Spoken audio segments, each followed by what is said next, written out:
सा बिल्कुल ही सस्ता सा टोटका, इसका बाद मैं दिखा रही हूँ। ये सादा चावल है, ठीक है। चावल जितना सस्ता उतना अच्छा। अच्छा, ऐसे भी होता है? ऐसे ही होता है, क्योंकि जितना महंगा चावल की कॉस्ट बढ़ती जाती है उसके ऊपर पॉलिश होती है। सही। क्योंकि उसके जो नेचुरल जो ऑर्गेनिक चीज होती है वो दब जाती है, ठीक है। फिर वो हमें मसलना पड़ता है, गर्म पानी से धोना पड़ता है।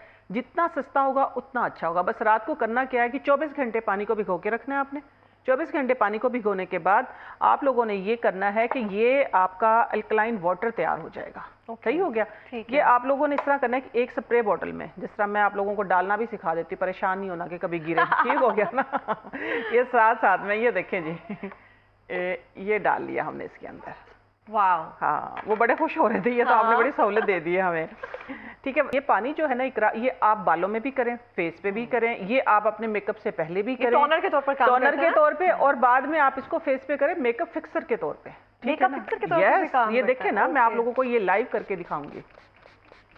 मेकअप में शाइन आएगी, आपकी जो मेकअप से साइड इफेक्ट होने वो नहीं होंगे। ठीक है ना? कोई भी स्किन ड्राई होती है, स्किन इची होती है, कुछ भी,